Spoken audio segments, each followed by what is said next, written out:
To connect is human, why the store experience has never been more important. So, as Jason said, I've spent the last 34 years of my life in the either retail or tech industry. 30 years running brands, and then the last 3.5 years, I was at Salesforce running the retail consumer goods, automotive, manufacturing, and energy industry advisor practice. A lot of words, but that means that people who came from the industry and we were advising companies. So I've really seen across hundreds and hundreds of brands. And I will tell you what's interesting is having that experience, especially in a company like Salesforce, which is 100% a digital software company, it made me even more sure of that statement, that physical and store experiences are more important than ever. Now, why is that? Okay, here we go, ready? Blinding flash of the obvious slide. The world has changed. Anyone know that? I thought I'd make it more interesting by having the world spin. Thank you very much, Fiverr. I paid a guy in India somewhere $10 to do that. But the world has changed, and we all know that, right? Ryan talked about that. Rob talked about that today. We all know it's changing.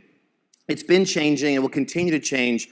But how does this affect retailers and brands as we go into this next, say, 5 to 10 years? Maybe 10 years is too long. There's the pre-pandemic world, right? There's the post-pandemic world. But I want to share a couple of statistics to kind of frame what I want to talk about with you about how the world is changing as it relates to consumers and how they're relating with brands and retailers. So, 71% of consumers switched brands in the past year. Now, what's interesting is during the pandemic, and you actually heard Ryan mention this a little bit yesterday, the idea of toilet paper is like the perfect example, right? We all know that. Like, trying to find toilet paper was super hard. So that started this kind of untethering of people from the brands and retailers that they loved because they had a need. They had to get certain necessities, certain essentials.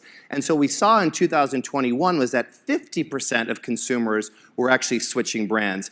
Now this is last year, this is 2023. So the number hasn't slowed down post the pandemic, it's actually sped up. So we're now at 71%, which means that people don't have, they're in search of new experiences, new products, and they're very open to trying things. And what I think is the more important stat on this particular slide is that 90% of those consumers that have switched say they will continue to switch. They will continue exploring different brands. They're not just going to go back to the store they shopped at, the grocery store that they shop at, the retailer, the car dealership, whatever it actually is. They're not just going to go back because. Now, what's interesting about the world that we came from, and I will tell you in my own experience having been at Salesforce, which is, as I said, a digital company, we all thought, quote unquote we, the company thought that with the pandemic and everyone having to move online, that was the way the world was going to be forever, right? I think everyone probably heard a version of this, felt a little bit of this, you couldn't go to a store, so everyone learned new behaviors. Everyone's shopping online, and oh my God, it's amazing. That's why the entire tech industry went like this during the pandemic, and guess what happened post-pandemic? Human nature brought us back to what we like to do. And all of the percentage of online sales started to fall back into a normal growth. In fact, you heard Rob talk this morning about the growth of online for IKEA. That's more of a normal, the 30% time that we're seeing. But what it means is that people want to be in physical spaces. They don't just want to be online. Why that's important for brands and retailers is this next statistic. 70% of online purchases are one and done. So while all these companies, all these brands, all these retailers invested time, effort, and money and focus online during the pandemic, customers were still looking at it as highly transactional. With the kind of growth of Instagram stores and the amount of social media purchasing that happens, if you've ever actually bought something online through social, you probably haven't gotten a lot of follow-up from that purchase. It's very transactional. So why that's important to think about is if growth for companies is important, online is a much harder vehicle to get loyal customers. You might acquire a customer, but to retain one, it takes more work. And in fact, in many of the brands that I've talked to over the past 3 years, their goal was to get to the second purchase. How do I get a customer from the first purchase to the second purchase? Well, here's the reality. 2 purchases does not a loyal customer make. It takes 3, 4, and 5 purchases or engagements with a brand for a customer to become loyal. What that means in human terms is not only do you have to have a good first date, they have to agree to go on a second date with you, and oh, by the way, then a third date, then a fourth date, and then a fifth date. Now, I don't know about you, it's been a long time since I've dated, but I remember back those days, it was hard to get to the second one, never mind third, fourth, and fifth. So the work you have to do to get people to be loyal is really challenging. And the old paradigms of loyalty are no longer valid, and I would argue that the way the industry has looked at loyalty has really been through the lens of promotions and points and discounts. That's what loyalty programs are. There's nothing wrong with them, but we should not conflate the two words. Loyalty is a gift that consumers give you, the brand, the retailer, for being relevant in their lives. And to be relevant in their lives, you have to know them. So what do customers want? What a great question. Okay, I'm glad I asked it. All right, so this is what we're seeing, research-wise, is what customers want. Customers want to be seen, heard, and understood. They want connection and relationship. And by the way, that doesn't mean necessarily luxury relationship. It could be transactional relationship as far as commodities or all those different things, but they want a relationship with brands. What we're seeing is 66% of customers expect brands to understand their unique needs and expectations. 68%, this is really important, 68% of customers expect brands to demonstrate empathy, an incredibly human emotion. And 76% of customers expect consistent interactions across departments. They don't want to have to explain themselves every time they talk to someone different in your company, right? We all know that, oh my God, if you've ever been on the phone with customer service and somehow you get cut off and then you call back and you get a different person and you have to start from scratch, right? So they expect that consistency. Now, what these things say to me are, customers are looking to brands and retailers for human traits and human responses. They're looking to companies for that. Now, why is that? Well, there's a lot of reasons, but if you look down here, humans are wired to connect. We're tribal by nature. We want to be part of something. However, post-pandemic, there are record levels of loneliness, depression, and anxiety. This is the want part of the presentation. Remote working, technology, social media has only served to make us more isolated. I don't know if any of you are familiar with, there's a therapist, her name is Esther Perel. Does anyone know who I'm talking about? So she has this really interesting conversation. She talks a lot about loneliness. And she says, people have 1,000 friends, but no one they can ask to feed their cat. So when you think about this idea of real connection, human connection, we can say we are connected, but people are really lonely. And we still, with all of this, have this intense desire for communities. Now, I am not suggesting that retail is going to solve the world's problems around these four. But what I am saying is that physical spaces where people can come together, connect, build relationships, and build community are more important, and there are fewer of them in the world. So there's a huge opportunity here. So it is the perfect time for store experience. And what I mean by that is think about all of the access points consumers, we all as consumers have to products. Products are continuing to be more commoditized. There's just an endless sea of choices, right? And so the idea to think about is the shift is product has now become the souvenir for experience. So we have to change it. Back in the day when I was growing up in the retail world, the merchants were the kings. Product was king. The people that were presidents of companies always came from the merchant organization because product was what you sold. And while that's still important, experience is what actually keeps you coming back. In fact, you will get a 23% premium from customers who are fully engaged in your brand. Okay, so that's all the reasons to think about this. So I spent, as I said, the last 34 years thinking about how do you build relationships in a way that drives participation, drives profitability, obviously, and then drives loyalty. And what I tried to do over that time is simplify the customer journey to help teams think about experience and how to build experiences that actually build authentic relationships. So what I want to share with you today is this idea of connect, assess, deliver, exceed, and transform. And if any of you came from a retail background outside of store design and maybe being in store design, you've seen this too. I know this looks very much like a selling model, right? And it's not lost on me that if you actually put the letters together, it spells cadet, which I swear to God I did not plan. In fact, I hated that because I did not want it to be seen as a selling model.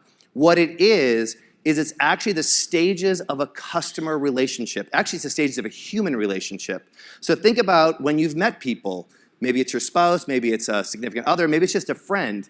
You first have to connect with those people, right? Then you have to assess what they want, what you can offer. Then you have to deliver on those things pretty flawlessly. Then you have to exceed their expectations. Then you have to figure out how to transform that relationship to the next level.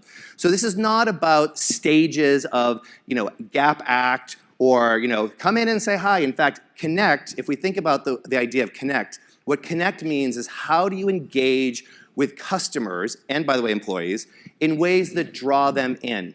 So think about as you build stores, as you think about layouts, as you think about anything from lighting to fixture to scent, how are you engaging customers to want to come in, to open themselves up, to give you something of themselves, right? Now, I'll use a very old school way of doing this, which I think is horrible, is the greeter. The greeter isn't a connection point. The greeter is something to avoid, right? How many of you have walked in with a greeter and you try and go around them? And they're like, hello, hello, hello, welcome, welcome, welcome. That's not connection, right? That is literally conflict. And so connection has to, how do you get people to open up? How do you get to start to know them, right? So you need to get them to start talking or sharing, whatever it might be, but connection's super important. The second part is assess. Once you've got people talking or start to understand them, you can ask the questions or, ahead of time, if you're actually building things, think about what is it that they need? What is it that they want? What is relevant to them? So you're gathering all this information, and at the same time, in parallel, we're also thinking about what are the things I have to offer them based on what it is they've told me that they need. The second part of assess that's really, really important, and the best brands do this, is to listen to the unstated needs. And this, by the way, is where physical stores cannot be beat. When you're talking to someone, you see body language, or you just listen to a comment someone makes that they didn't ask you for something, but they're talking in stories, make note of those unstated needs. That's going to come back to us later. The third piece of this is around deliver. And what I mean by deliver is flawless execution of stated needs. So for example, if you're actually in a store and someone wants, say, a pair of denim, and you actually have denim in one of your remote stock rooms 3 malls over, and it takes you an hour and a half to get it, that's not flawless execution. And that's an example of how we actually lay out design stores to be able to actually give people what they want.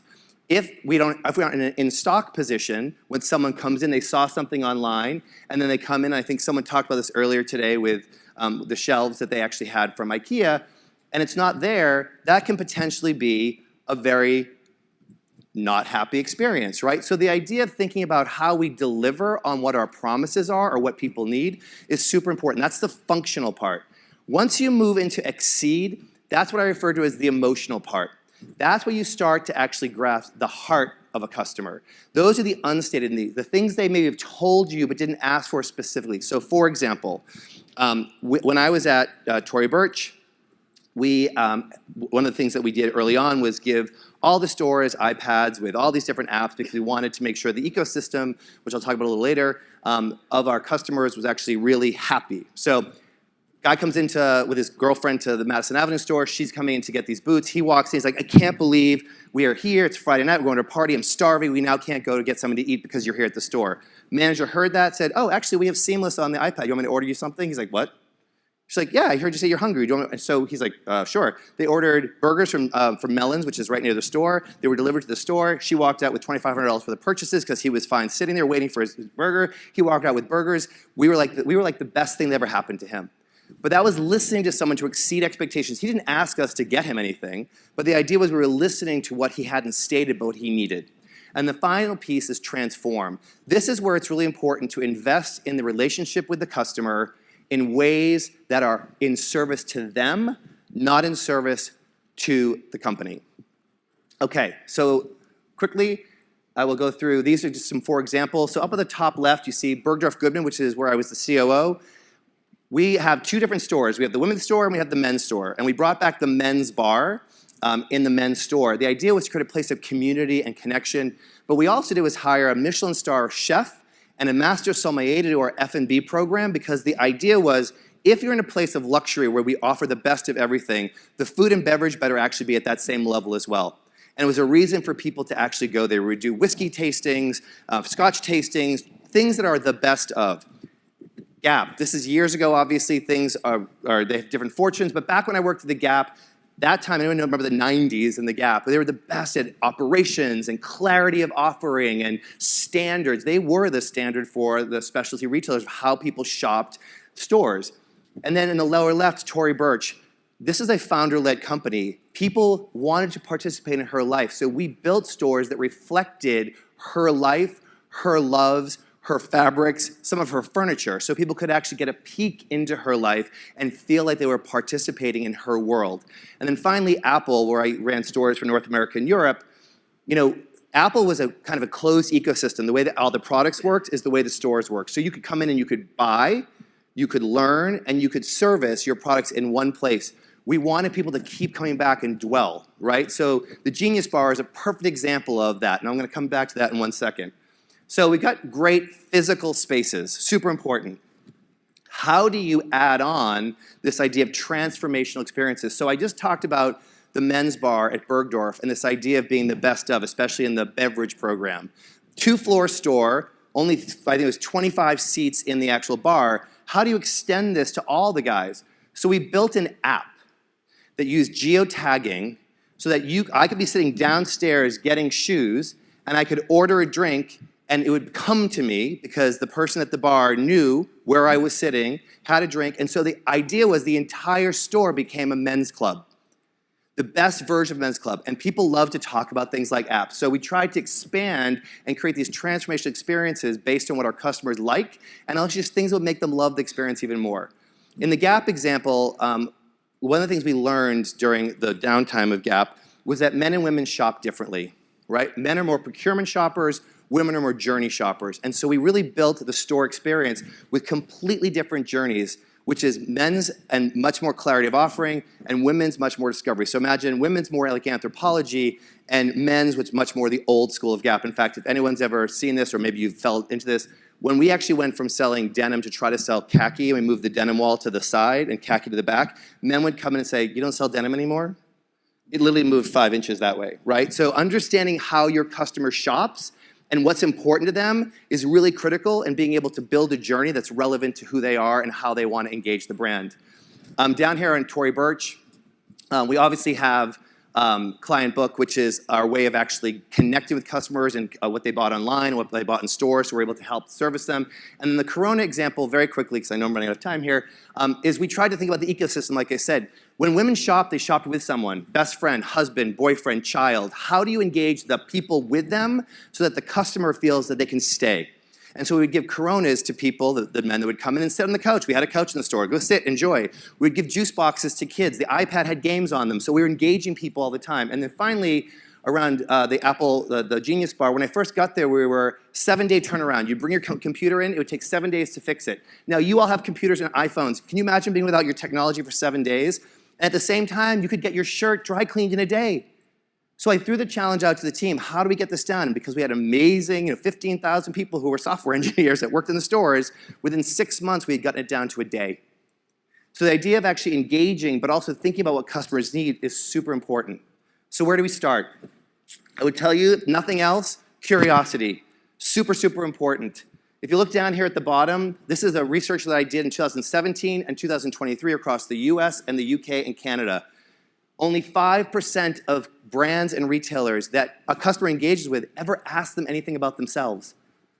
We're not curious about our customers, yet we say we're customer-centric. In fact, 75% of customers, of companies say they're customer-centric, but only 30% of customers agree. Loyalty starts with relationships, relationships start with connection, and connection starts with curiosity. And then finally, I would say thoughtfulness is super important. I won't get into the story because we're running out of time, but if I see you after this, ask me the story about the chairman of Ares Private Equity and how a bookmark changed his life. I'll leave a cliffhanger for you. Okay, so To sum up, people need to be seen, heard, and valued more than ever. And I would argue that the stores are the best place to do that. So please, if you want to take out your cameras, this is my QR code with my contact, please stay in touch. If I can help you guys to think about this and continue your companies to think about how you actually can express this idea of transformational experiences, I would love to do so. I'm going to turn this over back to Jason, but thank you so much for giving me the time, and I hope that was actually helpful. Wonderful. Matt Marcotte, thank you so much.